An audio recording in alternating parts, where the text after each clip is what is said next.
विद्यालय भवन बनाते समय दिशा का विशेष ध्यान रखना चाहिए। इसमें विद्यालय में पर्याप्त प्रकाश तथा वायु प्रवेश कर सके, इस प्रकार का विद्यालय भवन होना चाहिए।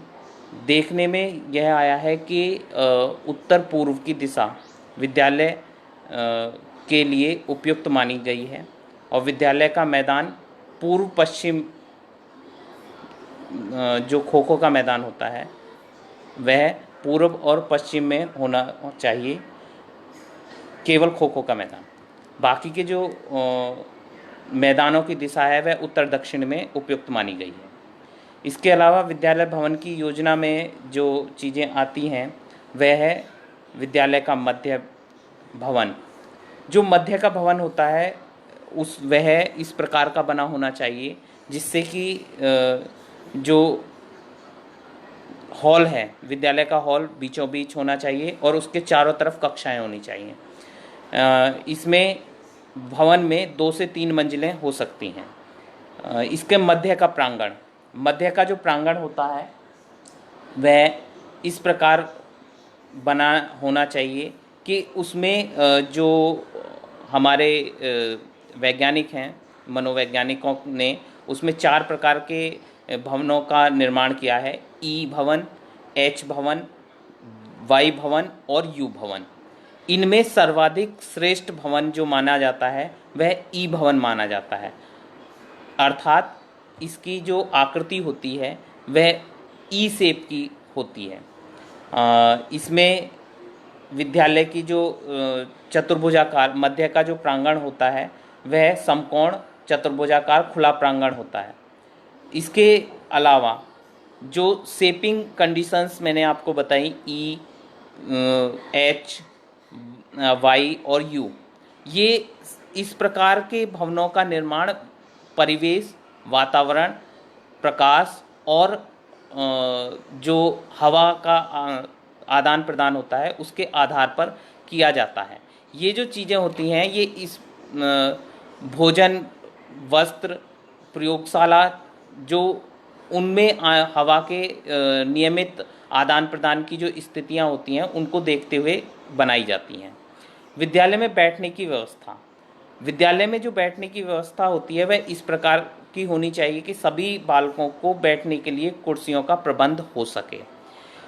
कुर्सियां इस प्रकार बनी हों जिससे कि मेरुदंड, जो छात्र छात्राओं का मेरुदंड है वह सीधा रहे तथा उनकी जो बैठने की जो स्थिति होती है वह इस प्रकार की हो जिससे कि वह अधिकतम समय तक बिना किसी रक्त प्रवाह को रोके वह आराम से बैठ सकें। बैठने की व्यवस्था में सबसे पहले कुर्सी की बात हमने की, तो कुर्सी की जो सीट है वह चौड़ी होनी चाहिए। उसमें जो बालक है वह आराम से बैठ सके, यह जरूर होना चाहिए। कुर्सी की पीठ होना आवश्यक है ताकि जो विद्यार्थी है वह आसानी से अपने मेरुदंड को सीधा रख सके। जो कुर्सी का सामने का आगे की तरफ का जो किनारा होता है वह गोल होना चाहिए जिससे कि छात्र छात्राओं का जो रक्त प्रवाह है वह रुके ना। डेस्क की ऊपरी सतह का ढाल 15 अंश से अधिक का नहीं होना चाहिए। पुस्तक को 45 डिग्री का कोण बनाते हुए पढ़ना उत्तम माना गया है। डेस्क 4 प्रकार की होती हैं, zero desk, plus desk, minus desk और फेरिंगटन डेस्क। जो जीरो डेस्क है, जीरो डेस्क में कुर्सी केवल डेस्क को स्पर्श करती है। लिखने के लिए इसका प्रयोग उत्तम माना जाता है। प्लस डेस्क, इसमें कुर्सी और डेस्क के बीच में पर्याप्त दूरी रहती है और इसका उपयोग लिखने के लिए नहीं किया जाता। इसमें बालक अपना शरीर लिखने के लिए डेस्क पर झुकाता है। माइनस डेस्क जो होती है वह इस प्रकार की डेस्क होती है जिसमें थोड़ी डेस्क और चेयर और डेस्क के बीच में थोड़ा सा डिस्टेंस होता है तथा यह पढ़ने लिखने के हिसाब से उत्तम मानी जाती है। इसमें बालक को झुकना नहीं पड़ता। नेक्स्ट है फेरिंगटन डेस्क। फेरिंगटन डेस्क जो होती है वह ये जो इस डेस्क की एक विशेषता होती है कि इस डेस्क को आवश्यकता अनुसार उपरोक्त तीनों डेस्क अर्थात जीरो डेस्क, प्लस डेस्क और माइनस डेस्क में कन्वर्ट किया जा सकता है। तो सुविधा के अनुसार इस डेस्क की ढाल को 15 अंश तक के लिए और पढ़ने के लिए पेरेंटन डेस्क है। सभी बालकों के लिए जो डेस्क हैं उनका अलग अलग होना आवश्यक है और बालक आसानी से हाथ पैर हिला सके इस प्रकार की डेस्क होनी चाहिए। डेस्क के अंदर बच्चे को बैठने और खड़े होने में कोई असुविधा नहीं होनी चाहिए। कक्षा की सफाई के वक्त भी डेस्क इस प्रकार की होनी चाहिए कि उसको आसानी से साफ़ सफाई हो सके। ऐसा ना हो कि डेस्क के नीचे बहुत सारी डेस्क जो होती हैं उनके नीचे का हिस्सा प्लेन होता है, उससे साफ़ करने में साफ़ सफाई जो होती है उससे करने में थोड़ा सा दिक्कत महसूस होती है और उसके नीचे पूरी तरह से साफ़ नहीं हो पाता। तो इस प्रकार की डेस्क नहीं होनी चाहिए। डेस्क को एक स्थान से दूसरे स्थान तक ले जाने में आसानी होनी चाहिए, मतलब आसानी से डेस्क इधर उधर जा सके इस तरीके की होनी चाहिए। बहुत भारी डेस्क नहीं होनी चाहिए। टूटी हुई डेस्कों को आसानी से मरम्मत की जा सके इस प्रकार की भी डेस्क होनी चाहिए। अब बात आती है श्यामपट्ट। ये विद्यालय के जो सामग्री है उनमें मुख्य रूप से आता है।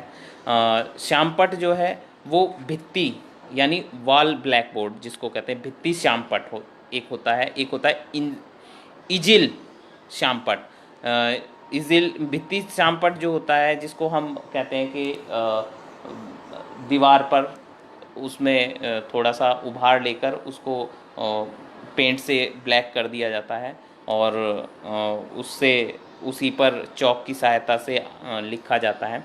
तो इस प्रकार का जो श्यामपट्ट होता है वह भित्ति श्यामपट्ट कहलाता है। इजिल श्यामपट्ट जो होता है वो एक तख्ते या रैगजीन का बना होता है। रैक्सीन जो होती है जिसको आप रैक्सीन बोलते हैं उसका बना होता है। रैगजीन वर्ड है, रैक्सीन हम लोग बोलते हैं। तो इस प्रकार का बना होता है। इसको इच्छानुसार एक स्थान से दूसरे स्थान तक ले जाया जा सकता है। ये मेन विद्यालय की जो मेन चीज़ें हैं उसके बारे में हमने बातचीत की। अब आता है खेल का मैदान। अब जो खेल का मैदान होता है वह स्पष्टतः इस प्रकार का होना चाहिए कि उसमें छात्र छात्राओं के बैठने की स्थिति, खेलने की स्थिति मतलब संख्या के अनुसार इस प्रकार हो कि वहाँ व्यक्ति आराम से बैठकर देख सके या खेल सके। अगर खेल का मैदान खुला और बड़ा होना चाहिए, सबसे पहली स्थिति ये होती है। खेल के अनुसार मैदान की जो रेंज है वह अलग अलग है। मान लीजिए खो खो खेल रहे हैं तो उसकी अलग रेंज होगी, आप बैडमिंटन खेल रहे हैं उसकी अलग रेंज होगी। तो वह उपयुक्त मानक अनुरूप होना चाहिए और इसके साथ साथ मैदान खेल के अनुसार सुरक्षित होना चाहिए। ऐसा ना हो कि क्रिकेट है, अब पता चला जो खेलने वाले वो हैं दर्शक दीर्घा है वह इतनी पास है कि बॉल दर्शक दीर्घा को बार बार परेशान कर रही है, कहीं किसी को चोट ना आए। इस हिसाब से वहाँ पर सुरक्षा की दृष्टि से भी ये जो चीज़ें हैं ये सुरक्षित रहनी चाहिए। पानी की उचित व्यवस्था होनी चाहिए। खेल की जो सामग्री है वह पूर्ण रूप से सुरक्षित होनी चाहिए। सुरक्षित से यहाँ पर एक तात्पर्य आता है कि पूर्ण रूप से सुरक्षित होने का तात्पर्य यह नहीं है कि जो सामग्री है उसमें कोई स्पेशल चीज़ें आती हैं। जो सामग्री है उसमें जैसे बैडमिंटन है, बैडमिंटन का जो हैंड कवर होता है वह पूर्ण रूप से सुरक्षित होने का मतलब ये होता है कि वह इस प्रकार का होना चाहिए कि खेलते वक्त वह किसी भी व्यक्ति को नुकसान ना पहुंचाए। आपने देखा होगा कि जो आपकी किट होती है, किट के ऊपर जहाँ जो क्रिकेट होता है, क्रिकेट के बैट के ऊपरी हिस्से पर एक कवर चढ़ा होता है जो जिससे व्यक्ति उसे आसानी से पकड़ सके, होल्ड कर सके। और इस प्रकार की जो किट होती है वह व्यक्ति के हिसाब से, जो खेलने वाला है खिलाड़ी के हिसाब से सुरक्षित होना चाहिए। मैदान इस ढंग से बनाए जाएं ताकि खिलाड़ियों को पूर्ण रूप से हवा और प्रकाश प्राप्त हो सके। मैदान में आधुनिक उपकरणों का प्रयोग अधिकतम रूप से, व्यवस्थित रूप से, सुनिश्चित तौर पर होना चाहिए। रखरखाव के लिए, मैदान के रखरखाव के लिए एक व्यक्ति नियुक्त होना चाहिए। इसके साथ ही खेलों को सिखाने के लिए प्रशिक्षित व्यक्तियों को ही नियुक्ति होनी चाहिए। ये जो चीज़ें हैं ये आवश्यक हैं। यहाँ पर विद्यालय वातावरण में एक वायु का प्रवेश ये सुनिश्चित किया गया था, इसको उचित तौर पर माना गया था। तो यहाँ श्वास को द्वारा अंदर ली गई वायु का एक संगठन की बात होती है, तो उसमें ऑक्सीजन की मात्रा, नाइट्रोजन की मात्रा, कार्बन डाइऑक्साइड की मात्रा, ये एक निर्धारित रूप से मानी गई हैं कि कहीं भी ऐसा ना हो कि कक्षा कक्ष की जो आकृति मानी गई है 40 बच्चों के आधार पर 20 बाई 20 का कमरा माना जाता है, जो पूर्ण रूप से सुरक्षित और आरामदेह माना जाता है। श्वास, यहाँ पर वायु का जो स्थिति है वह इस प्रकार होनी चाहिए ताकि किसी भी बच्चे को सफोकेशन की समस्या ना हो। यदि कमरों को इस प्रकार बनाया जाए कि वहाँ पर हम शिक्षक के लिए चौक, डस्टर और उसके थोड़ा सा घूमने के लिए स्थान हो और वह आराम से उस चीज़ को, जिस चीज़ को वह प्रदर्शित करना चाहता है वह प्रदर्शित कर सके। साथ ही साथ जो बच्चे हैं उनके बीच में थोड़ा सा डिस्टेंस होना चाहिए, जिससे कि छात्र छात्राएं जो भी हैं वे अपने सामग्री को, सामान को सामान्य तौर पर रख सकें। तो ये जो डिस्टेंस और ये जो आपका प्रदर्शन के लिए स्थान जो बताया गया है, ये इस प्रकार की जो व्यवस्था की गई है, ये वास्तव में एक वायु का स्थान है, जिससे छात्र छात्राओं को, शिक्षक को सफोकेशन महसूस ना हो। उनकी संख्या निर्धारित की गई है, एक कमरे की आकृति और उसका जो उसमें छात्र की संख्या, ये इसका निर्धारित करने के जो व्यवस्था है वह वास्तव में वायु के स्थान को सुनिश्चित करने की ही स्थिति को बताता है। सफोकेशन से, यहाँ पर वायु के स्थान का महत्व की अगर हम बात करें तो सफोकेशन से बच्चों को कई प्रकार के रोग लगने की आशंका होती है। इन रोगों से बचाने के लिए विद्यालय में इस प्रकार की व्यवस्था की जाती है कि सुनिश्चित तौर पर आप विद्यालय भवन का जो निर्धारित मानक है उसका अनुपालन करें। नेक्स्ट आपका है संवातन, वेंटिलेशन। वेंटिलेशन का उद्देश्य क्या है, सबसे पहली बात आती है। एक तो होता है वेंटिलेशन क्या है। हमारे यहाँ पर जब हम किसी विद्यालय में बैठते हैं, किसी कक्षा कक्ष में बैठते हैं या किसी रूम में जाकर बैठते हैं, तो आपने देखा होगा उसमें खिड़की और ऊपर रोशनदान की व्यवस्था की जाती है। यहाँ से वायु का आदान प्रदान भवन के अंदर होता रहता है। यहाँ संवातन का उद्देश्य हवा को गति में बनाना, अर्थात जो ठंडी हवा है वह नीचे की तरफ रहती है और जो गर्म हवा है वह ऊपर की तरफ रहती है, जिससे रोशनदान की सहायता से वह कमरे से या कक्षा कक्ष से बाहर की तरफ चली जाती है। तो यह हवा को गति में बनाना। दूसरा है हवा को शीतल बनाना। शीतल बनाने का उद्देश्य जो हमारी खिड़की हैं उनकी संख्या निर्धारित मात्रा में होनी चाहिए। जितना बड़ा रूम है उसके हिसाब से कुछ कुछ दूरी पर वेंटिलेशन और जो विंडो हैं उनकी व्यवस्था हो। हवा को उपयुक्त मात्रा में रखना।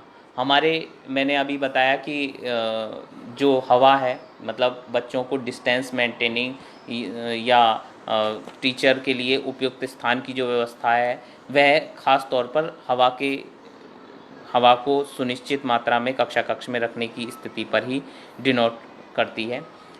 इसके साथ साथ संक्रामक रोगों से बचाना, संक्रमण होने से भी बचाना, सीधी कि किसी रोग का संक्रमण अधिक मात्रा में ना फैले।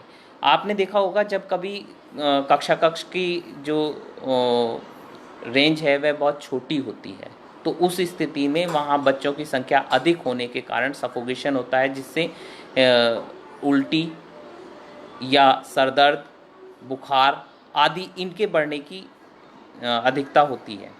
इन आशंकाओं को कम करने के लिए, इनके संक्रमण को कम करने के लिए एक निर्धारित मानक बनाए गए हैं कि 20 बाई 20 के कमरे में 40 बच्चों की संख्या निश्चित रूप से होनी चाहिए।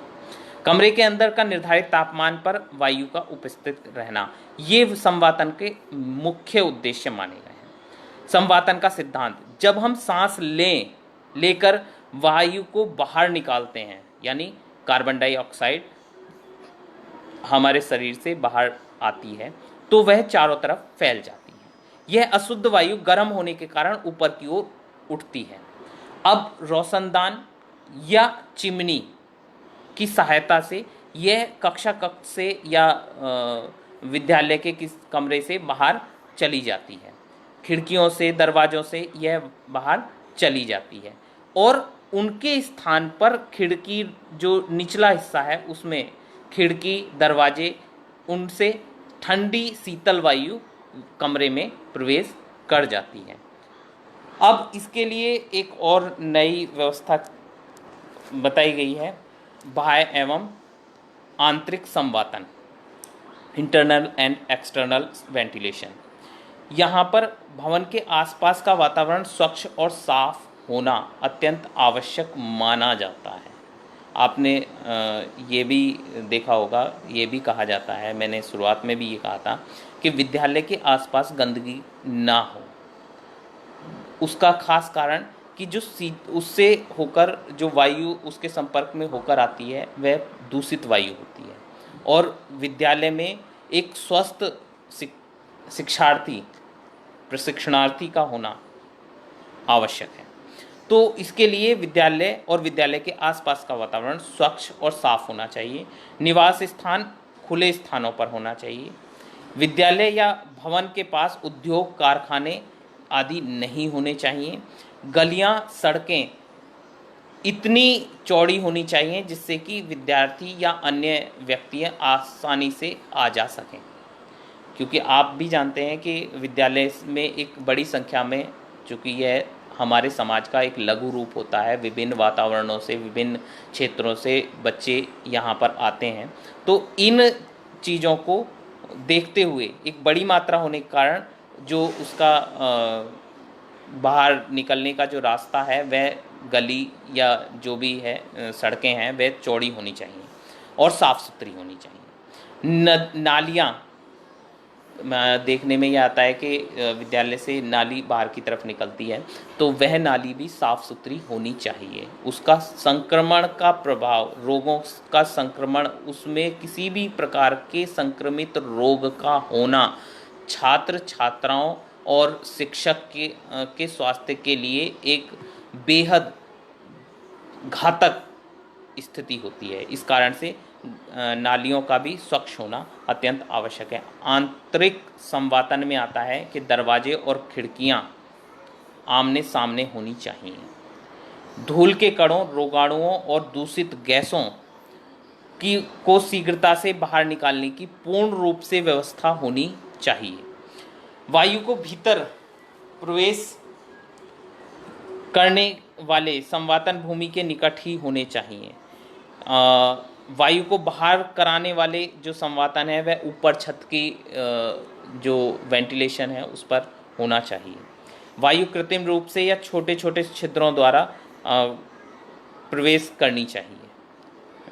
संवातन के प्रकार, दो प्रकार का संवातन होता है, एक तो प्राकृतिक संवातन होता है, एक कृत्रिम संवातन होता है। इसमें प्राकृतिक संवातन के बारे में अब हम चर्चा करेंगे।